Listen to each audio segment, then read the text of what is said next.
All right, ladies and gentlemen, welcome back to the channel. Time to change your thoughts and change your life. And we can begin learning the wisdom of the Tao because it is Tuesday, ladies and gentlemen, and you know what that means. Tuesday Tao, time to do the Tao now. Reading from Dr. Wayne W. Dyer's Change Your Thoughts, Change Your Life, Living the Wisdom of the Tao. And today we are on the 41st verse of the Tao Te Ching. So that makes this episode 41 in this series. I think going all the way back to January of this year, 2022, and maybe even a few episodes before this year. I'm not sure exactly when it started, but I know I started doing it every week back in January. So thank you, ladies and gentlemen, for being here again. And let's dive right into the 41st verse of the Tao Te Ching. Wayne Dyer titles his extrapolation and ideas on this verse as living beyond appearances. Living beyond appearances. And so I always like to ask and think to myself when I do ask, what does that mean to you? Living beyond appearances. Interesting. All right, let's go into the 41st verse of the Tao Te Ching. A great scholar hears of the Tao and begins diligent practice. A middling scholar hears of the Tao and retains some and loses some. An inferior scholar hears of the Tao and roars with ridicule. Without that laugh, it would not be the Tao. So there are constructive sayings on this. The way of illumination seems dark. Going forward, seems like retreat. The easy way seems hard. True power seems weak. True purity seems tarnished. True clarity seems obscure. The greatest art seems unsophisticated. The greatest love seems indifferent. The greatest wisdom seems childish. The Tao is hidden and nameless. The Tao alone nourishes and brings everything to fulfillment. Wow, ladies and gentlemen, that's a fantastic verse. I love that one. That's got to be up there with my top favorites of all of these because it's using that idea once again of the paradox that I'm always so fascinated with. I've probably mentioned it almost in every one of these videos. And it's this, this opposite nature of everything. And I found it very interesting in how the word seems was used for all of those comparisons in the second part of that verse there. And it was interesting also how Lao-tzu included the line, so there are constructive sayings on this. It's like he's advising us, where normally these verses are kind of just the, everything else that was there without the advising statement. And so that stood out to me as well.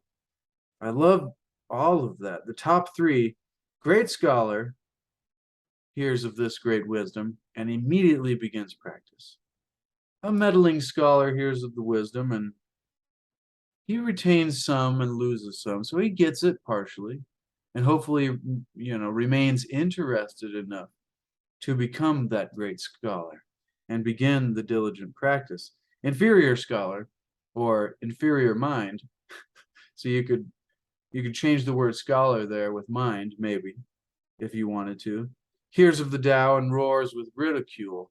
And isn't that interesting how many people you would try to tell this great kind of wisdom that we've been going through in these 40 and now 41 episodes, as well as probably 38 or so, maybe that many on our Wednesday series, which is Wednesday Wisdom. And then the second part of that was the paradoxes, the constructive sayings on this idea of practicing the Tao and having the wisdom. It's just interesting how it was put. Illumination seems dark. And see, the word seems stood out to me as well, like I said. And, what does the word seems really mean to you? Because I think that's an important exercise to do when, trying to discover great wisdom and, illumination of the mind for yourself. And it's important to, dig a deeper meaning out of simple words like seems. And so you think of that, well, seems is like a close, it seems like it. It's almost, what is the best way to put that, ladies and gentlemen? And so it's something that you think it is the way it is, but it may not be exactly the way it is. Maybe that's a good way to explain seems. But so illumination seems dark. So I'd look from an outside perspective, it might look that way. Or from your own personal journey perspective, if any of you are on this path like I've been on of discovering the true nature of reality, and not just in the spiritual, philosophical, psychological perspectives and other areas of reality. And at sometimes there is a lot of you know, dark natured things that become revealed through research. And, when you begin to discover all these things, it can be overwhelming. So that was another thing I thought of when it was like illumination seems dark. It's like when you discover some of the truths about reality, it can seem quite dark. Anyways, and all the other ones, going forward seems like retreat. I mean, these are great lessons of life. Purity seems tarnished. Power seems weak. True power. Now, let's dive into what Dr. Wayne Dyer has to say about this amazing 41st verse of the Tao Te Ching.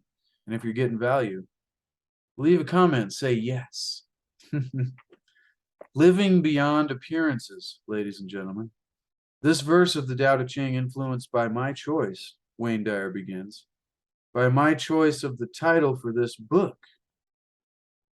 What? Let me read that again. This verse of the Tao Te Ching influenced my choice of the title for this book. Change your thoughts, change your life. How fitting. Let's see what he really meant about that, ladies and gentlemen. And sorry for the brightness if you're watching the video. It's just nice to have the shades drawn back on the big window here, sliding glass door. And so he continues by saying, by changing your thoughts so that they harmonize with the Tao, you see that what you've called reality, see, back to that seems, what it seems to be, what we've called it, is in fact an outward form, in appearance only, ladies and gentlemen, in appearance only. So what we've called reality is just this outward form appearance that seems to be the way it is. In the beginning, Wayne Dyer continues, your new way of regarding oneness is clouded by old ego-inspired habits. What you've been accustomed to still resonates within you as real, and your Tao-inspired world may not be consistently recognizable. But you will begin to look beyond what only seems to be your truth and move into a direct experience of the Tao, or whatever area of research and study it is that you're doing. We just happen to be talking about the Tao here. And the Tao for me means nature, or the universal intelligence that just does the show, but if you watch it, I love the saying, it does nothing but leaves nothing undone, which comes from a line of the Tao. I wish I remembered what verse it was, but there was a good one too. Looking back to the first line of the 25th verse, there was something formless and perfect before the universe was born. That formless and perfect thing, ladies and gentlemen, that runs all of nature, which includes us, which includes everything. You could say that the structures we've made aren't nature, but to me, that is part of the nature of reality. part of the whole system. So that's what I think of when I think of the word, when, this direct experience of the Tao. Uncluttered, continuing with what Wayne Dyer was saying, by your previously limited views.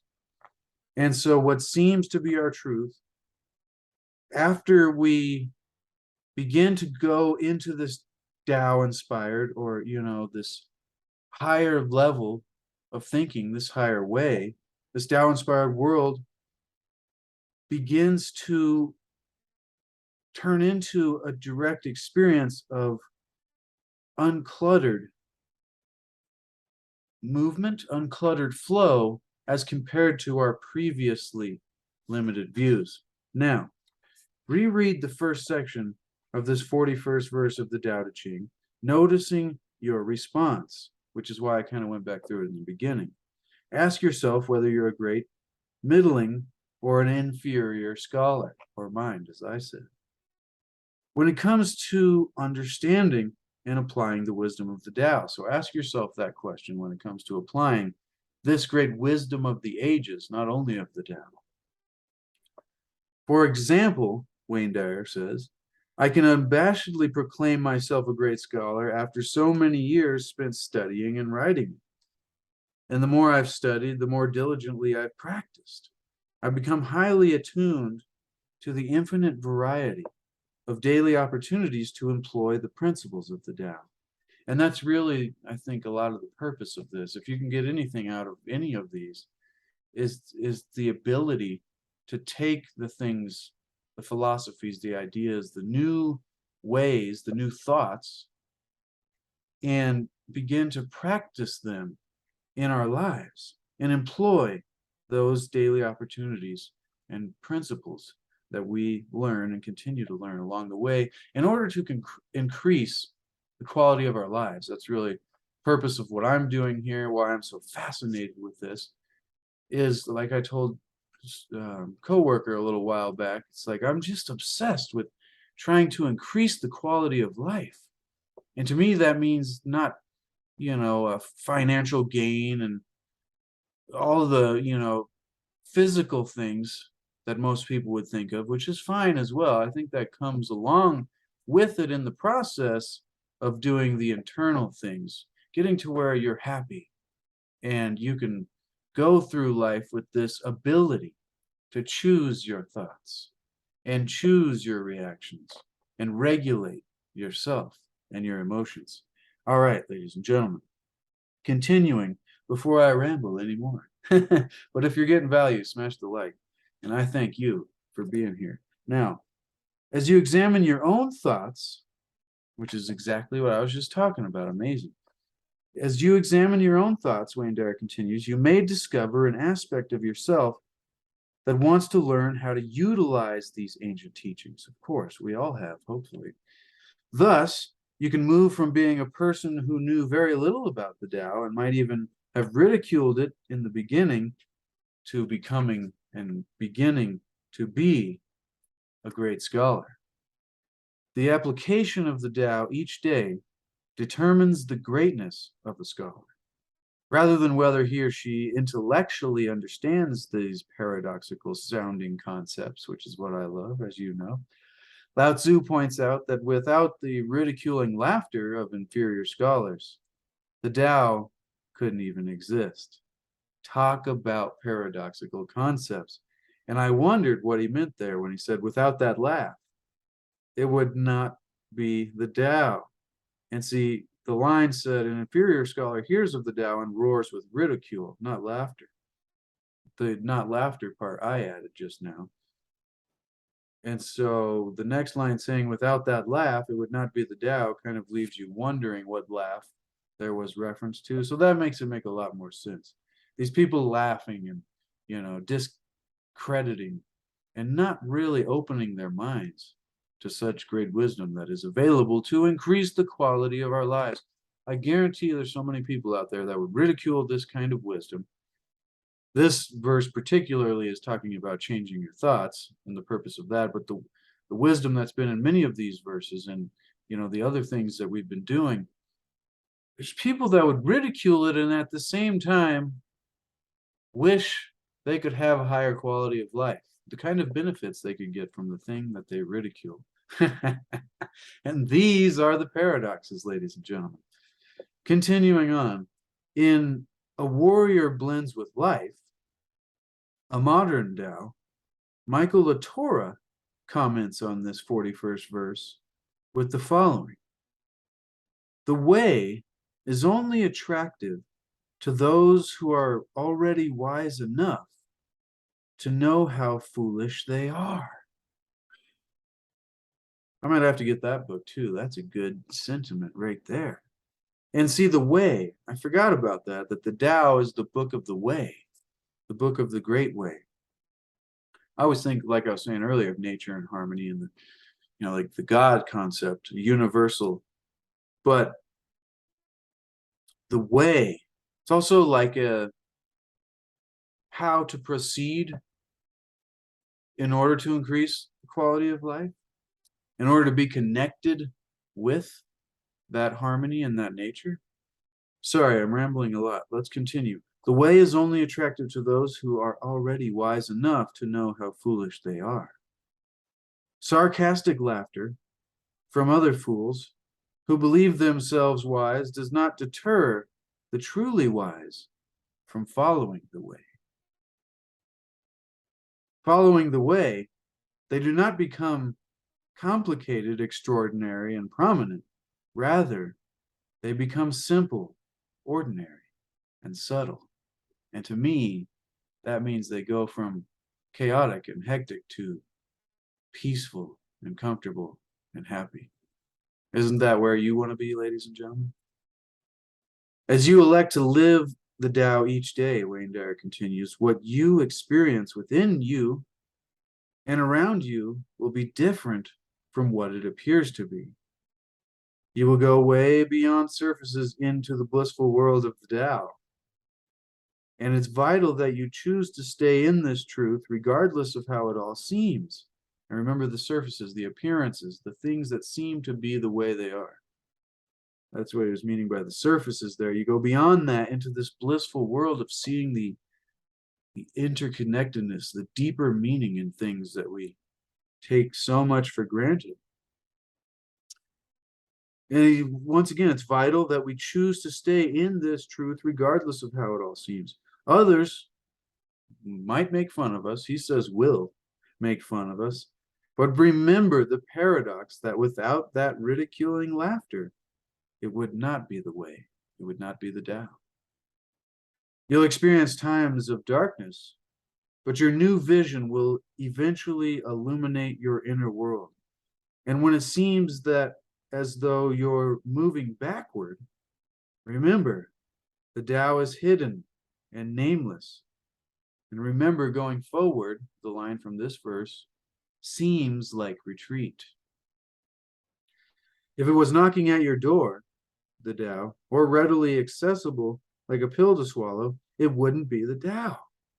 So when life looks difficult, stop and realize that you're only one thought removed from being at peace. I'll cut in here. A great example for that is,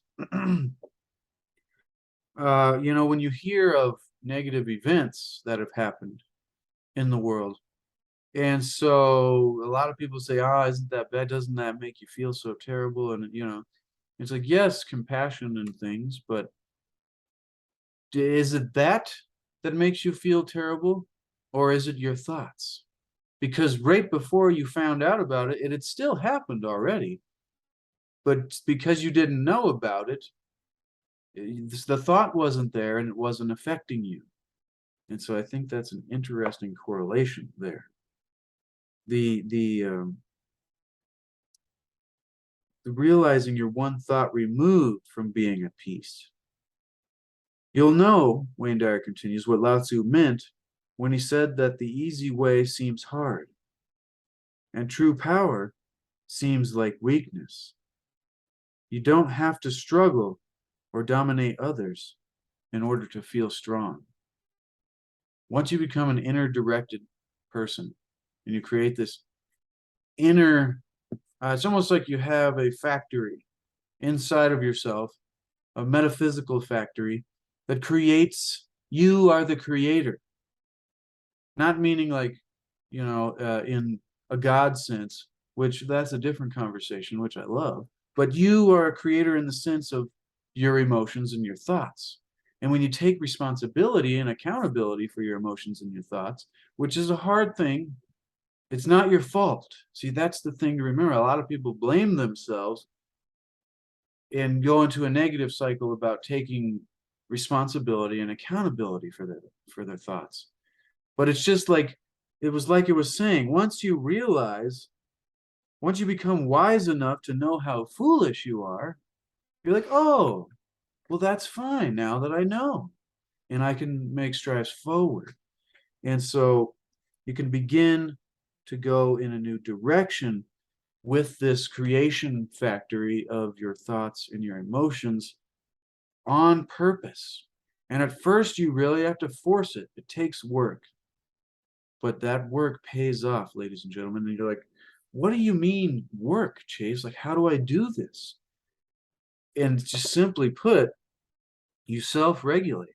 What that means is when you encounter a situation, or if you're just sitting around feeling negative, you do whatever you can with your mind and with your body.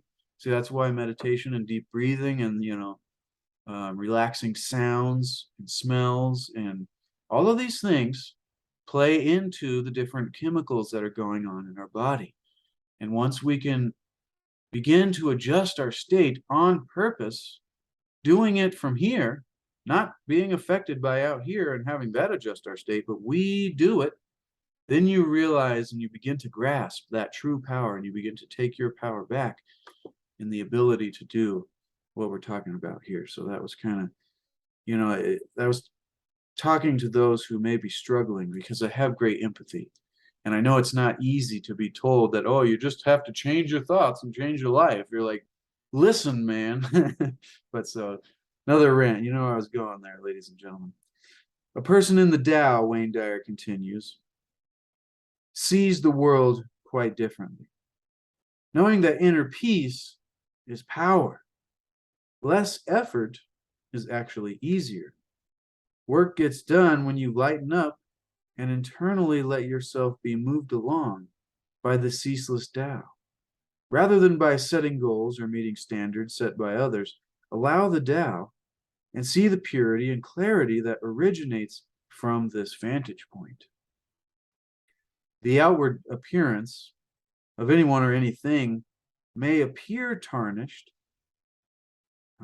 See this, that one really set in for me there. The outward appearance of anyone or anything, once you've gained this new perspective, your old viewpoint may have seen it as tarnished, or may have judged, this is talking about judgment, may have judged individuals, places, or things as tarnished by their outward appearance. But when you begin to be able to see the unfolding of the Tao, or the unfolding of God in everything and everyone, like everyone is just God with another mask on. I think that's another good saying. But it's like, and when I think of God, remember, I'm not talking about an anthropomorphized individual entity, person, being. I'm talking about the activity of everything. Whatever is breathing, my lungs while I'm talking, while not even thinking about it. Whatever's beating my heart and growing the plants, whatever brings the essence of a tomato plant out of a tiny seed that has nothing inside of it but this brown dust, this quiet dust, going back to Emily Dickinson. But anyways, less effort is actually easier. So we lighten up the ceaseless Tao, allow the Tao, the purity originates. Okay, so back to the tarnished things that we are seeing. It's like once we change, all of a sudden we can see the purity and clarity that originates from this new vantage point.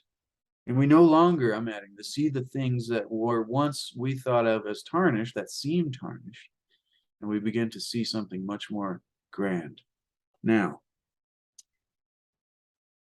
the Tao view will remind you that essential goodness is always there in these things that appear tarnished. It's hidden and nameless, though, so don't be obsessed with finding and labeling it. In this way, you become a great scholar who diligently works to live in harmony with the Tao, even when it remains obscure. I would say in this way, you become a great, much greater person, not only for yourself in your own life, but for the rest of those around you who you interact with in your life. Apply this same insight, Wayne Dyer continues, to the times you feel unloved. When you see what appears to be indifference, know in your heart that love is present. And remember the teaching from before. If you know the opposite of love, unloved, then that means that you do know love itself, because you can't know darkness without knowing light. They cannot exist independent of each other. Alan Watts put it like it goes with. They goes with. He made it one word. Light goes with darkness, and this unloved goes with love. And so, and back to the one thought, if we could just change our thought, it might change our entire life. The Tao isn't concerned with providing its fidelity. It appears to be uninterested, but it's nevertheless always there, everywhere. As your thinking changes from a position dictated by your ego to one that transcends it, you'll see an illuminated world that is truly inviting.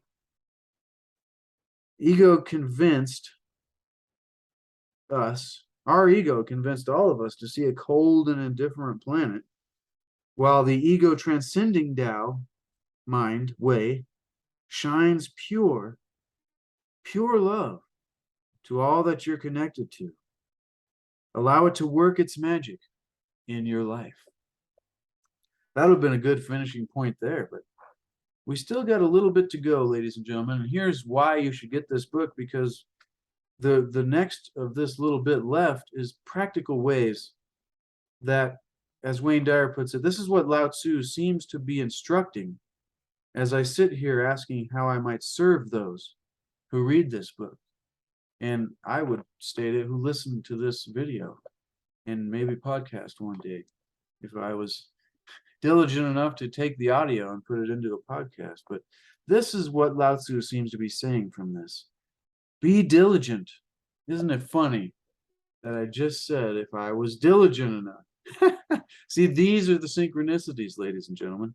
This is how life begins to work when you begin to harmonize with the Tao. The lessons immediately come up. You're not an inferior scholar of Tao if you're reading these words. So you've already got your gold star, ladies and gentlemen. And so smash the thumbs up if you're getting value, or lightly tap it. You are not an inferior scholar, inferior mind of life, of the way, if you've been listening to me or if you've been reading these words. So if you're a middling scholar who retains some and loses some of this wisdom, make a commitment to work towards your own greatness, ladies and gentlemen, because we all have greatness within us, which was the lesson on living greatness. That was a good episode. I like that one. Just practice a few of these insights each day. Be diligent about it. Set aside your inclination to be puzzled or argumentative. I think puzzled's fine. That adds for contemplation, but don't be argumentative about this.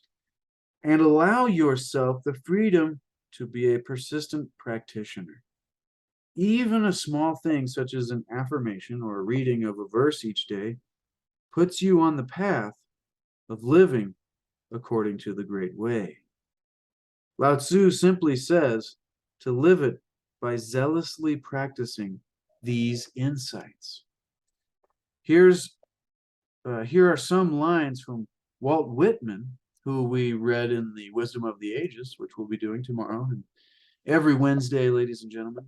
Wednesday wisdom from Walt Whitman to remind us that you are not who you appear to be. Quote, "Oh, I could sing such grandeurs and glories about you. You have not known what you are. You have slumbered upon yourself all your life. Your eyelids have been the same as closed most of the time. Whoever you are, claim your own at any hazard. These shows of the East and West are tame compared to you. These immense meadows, these interminable rivers, you are immense and interminable as they." And then number 2, about what Wayne Dyer thinks that Lao-tzu was telling us from this verse, is the Tao truth is unprovable in physical terms. That's a great point. I'm glad he added that in here because that's something that people might have a hang up on. Trying to prove it in physical terms. You kind of got to get there in your own mind. It's a knowing that you come to through conscious contact or personal experience. And he says, let go of your conditioned way of needing proof in the physical world before something becomes your truth. The Tao is hidden permanently, and it cannot be named. Remember, the things that are named are the 10,000 things. So accept this as a fact. You're not going to find it in a material form. It has no boundaries, and the moment you try to name it, you've lost it. See the first verse. And, let's just do that real quick. I was going to say you can do that on your own, but let's do it right now. So the first verse, if you forgot, or if you need a refresher, ladies and gentlemen, was the Tao that can be told is not the Tao, not the eternal Tao. The name that can be named is not the eternal name. The Tao is both named and nameless. As nameless, it is the origin of all things. So as nameless, it is the origin of all things, which is distinctly different from as named, it is the mother of 10,000 things. That was the first 2 lines. If you want to get the third line of the first verse of the Tao Te Ching, you can go back to the first video on this channel, or you can just search it up yourself. Because great research is worth the effort. That's what we're talking about. Being diligent, true scholars, ladies and gentlemen, true mystics. And so, just as modern scientists must accept the fact that quantum particles originate in waves of formless energy or spirit, without their ever seeing that infinite all-creating field, so too can we let go of our need to see and touch the Tao before we can believe it. By changing the way we look at the world, ladies and gentlemen, you'll see a realm beyond the appearance of darkness, difficulty, weakness, indifference, and death. As the poet Rainier Maria Rilke, Rilke, observed, behind the world, our names enclose is the nameless, our true archetype and home. Wow. This has been a powerful one, ladies and gentlemen.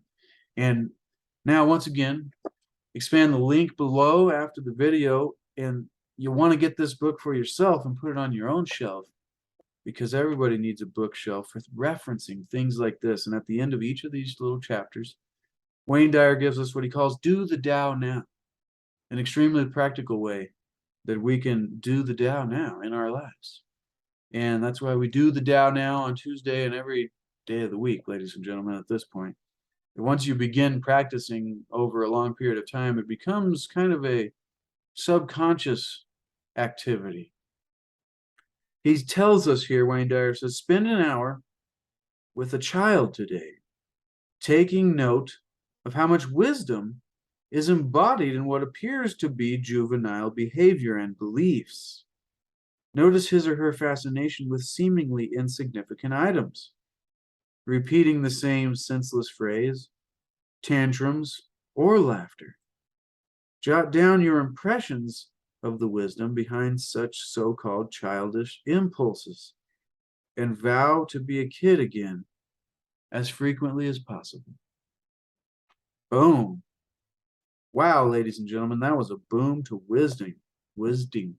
Almost said wisdom. I was reading the word melting. Living by melting into harmony is next week. That's even more interesting. But this was an incredible little mini masterclass on how to change your thoughts, how to change your life by changing your thoughts. Yeah, I'm like, man, that was powerful. I'm at a loss for words. That was really wonderful, ladies and gentlemen. I hope you felt the same way. I hope you really got something out of that. If you did get value, consider subscribing. I also sell landscape paintings on Etsy. CLC Paint. This is my old hoodie. I need to make more of these hoodies, ladies and gentlemen. As well, there's one in the background. It's kind of bright, but that's fine. There'll be a link underneath the video to my landscape paintings, as well as this book, as well as C60 Purple Power, which I've been taking for a few years, the ultimate antioxidant, anti-aging supplement. And so, what did you think, ladies and gentlemen, about how we can begin to learn these ideas of the things that seem to be the way they are? But when we can change our thoughts, we can begin to go forward into illumination and find the easy way and true power and true purity and clarity. And we can begin to discover our own greatest art, our own greatest love, and our own greatest wisdom. That was a boom to knowledge, a boom to wisdom, ladies and gentlemen, living the wisdom of the Tao. And tomorrow, we'll have Wednesday Wisdom, reading Wisdom of the Ages, also from Dr. Wayne Dyer. As you can tell, I'm a fan. And you know, this is for you. This is for me. This is for us, so that we can begin to find happiness, ladies and gentlemen. And remember to make happiness the way. And remember to seek to achieve and maintain happiness through enlightenment, and continue to seek to discover the wisdom, ladies and gentlemen, the wisdom that is out there for all of us, so that we can begin to make happiness the way. And when we begin to do that, when we make it the process that we bring to life, the goal that we've been striving for so much, I'll be happy when I get there, becomes irrelevant, because we're already where we want to be, ladies and gentlemen. Then the entire journey is wonderful. All right, ladies and gentlemen, thank you so much. It means the world to me that you would spend your time here with me and Dr. Wayne Dyer, but I know if you are, you're a true scholar. And so I'll be back tomorrow, ladies and gentlemen, with more Wednesday wisdom. Love everybody, and nanu nanu. All right, thank you again. We'll see you tomorrow.